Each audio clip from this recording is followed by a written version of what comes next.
Hello, everyone, and welcome to our podcast. I'm here with Sam Garjoul, and today we will be discussing AI in the creative field. So, why are artists fearful of the rapid development of artificial intelligence? So some of the main fears are like job losses that could potentially become of this, and the possibility of like demand of artists and their work when you could just like get AI to do whatever pretty much you want. Right. And so who created the first generative artificial intelligence? So the first generative artificial intelligence was created in the 1950s, but Really? yeah. Oh. It ended up failing though because it was just like it was too much effort, like work was like being put into it for it to stay. So like it was too much effort for little gain? Yeah. Okay. But then in 1961, the first actual working generative artificial intelligence was created with the what would be like the first chatbot called Eliza. It would respond to like whatever people talk to it. What concerns arise from AI models being trained on massive data sets of copyrighted music created by human artists? Well, since the AI is trained off previously existing work, the results that will be given are already based off another artist's work that has been released and is within like their data. Right.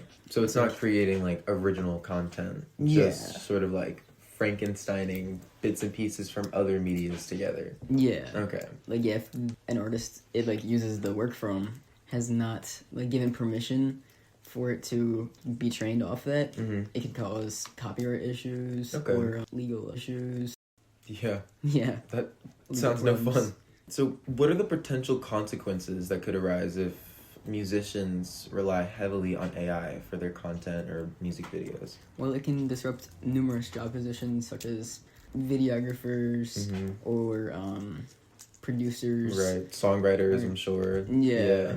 And if like they rely only on like AI for all of that, then it could erase a lot of those job like roles. Totally alter the music industry. Yeah. Also, a lot of that is like you like artists like that could like lose a lot of their fan base. Yeah. Lose controversy and dislike of using AI like that. Because it's very lazy. Yeah. What argument does Suno CEO Mikey Schulman make about traditional music creation, and why is it criticized? On an interview, Mikey released a statement saying, "It's not really enjoyable to make music now. It takes a lot of time, it takes a lot of practice. You need to get really good at an instrument or really good at a piece of production software. I think the majority of people don't enjoy the majority of time they spend making music." And it's obviously criticized because he's the CEO of an app that is based off music that like creates like music for its users. Right. And if he doesn't truly enjoy making music, and that's such a bold claim to make, to assume that every single artist that exists doesn't enjoy making music. Yeah. And I think that that's also like that's part of the like you need skill in order to make music, you know, you need to be proficient in something, and I don't think that it should be any easier just because that's a silly take. Yeah. So who are some popular musicians who have incorporated AI into their creative work, and what reactions did their fans have to that? So there are three main ones that I've heard like the most about, and it's Kanye West, Taylor Swift, and Timbaland. Some big names. Yeah. So Kanye was actually very open with his use of AI in his recent album Bully that did not perform very well, and I think like it is mostly due, I think, because the AI and how people like how the fans perceive that. Like they like because it doesn't make great work. No. It's very like flat. Yeah. It's not. Especially if you're comparing like Bully to some of his earlier albums and whatnot. Like that's it's a stark contrast. Yeah, like 10 out of 10 albums to something that's 50% AI. Yeah, that's a lot. It it does not compare. But he has stated that he uses AI as a tool and not to completely replace his own work. Okay. But it's still not perceived very well. I just don't think that AI in songwriting is efficient. Yeah. Taylor Swift in the promotional videos she released for her recent album, The Life of a Showgirl. Right. I think there were very obvious mistakes that only AI would make in these videos, with like objects disappearing, and like things like that. Yeah. And the fans also did not take very well to that, because like she has the resources and money to hire real artists, and real like you could hire someone. Timbaland, though, he took another route and partnered with Suno. Where it's said that he has created thousands of beats in just a matter of a few months, which that seems like the AI is doing a lot of work in that sense. Yeah. Because thousands of beats in a few months. Because really, then what all are you contributing at that point? Yeah, how much? Thousands of beats in months. Yeah. It's like, why would you even need that sort of load? Like, yeah. That seems really counterintuitive. He has worked with Suno to develop its first completely AI artist, named Tata, which they say is the first of many more of its type to release. So switching gears, what are positive opportunities that AI can provide for creators who lack access to tools or formal training in music?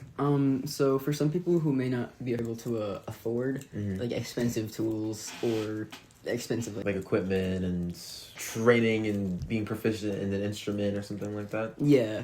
So like AI, it could be a good way of learning techniques, right, and familiarizing yourself with tools that you wouldn't otherwise be able to like. I can see that. Afford. Yeah. But is Suno not locked behind a paywall? You can get it for free. Okay. I think it's that you have like a limited amount of access. Yeah. Yeah. What kind of new jobs does AI create in the creative industry? The new jobs that can come from this are very limited, with one of the main ones being called humanizers, who are trained to feed AI like their own work for the AI to store in its database and use for later occurrences and to like study its work off of. So basically, like, creators are forced to now like share the creative field with AI as well, and not only that, but also help aid AI in performing the job that they could have had if it had not existed. Wow, that's a wrap.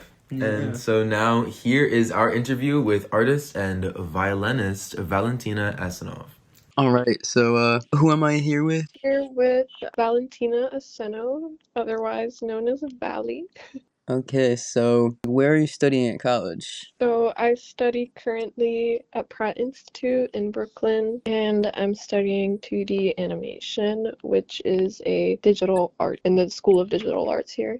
So do you think that AI will have an impact on your future career space? AI has been like a relatively big topic in class discussion and in conversations we've had around industry lately. My takeaway as it stands now is that even with programs like animation programs or the Adobe Suite that we use, AI is being like heavily integrated into them. I mean, I wouldn't say heavily. I'd say there's space for it as a tool that I have personally used as well, just in the sense of streamlining certain work processes. Like, for example, Toon Boom Harmony, which is the animation program we use, which is a pretty like industry standard in America, that has been adding like voice AI features to do like scratch audio for characters. That's like if you're gathering dialogue or something for a character. I know Photoshop, which is to the extent that I've used it, has generative fill, which is really actually good for my process because I work traditionally, and as if there's like a mistake or something on the page, I don't have to go back and rescan it or like redraw it. I can just kind of fix that, or like if I need to extend a certain drawing,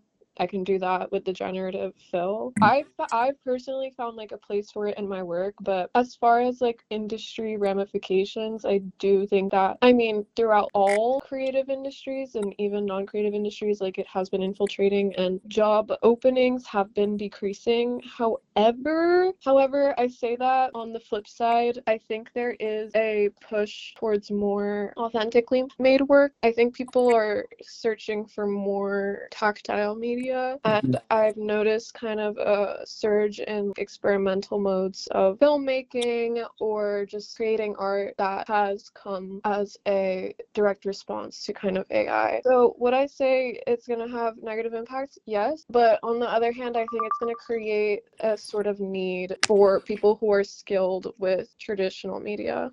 Well, I think that should be good. Thank you so Okay. much.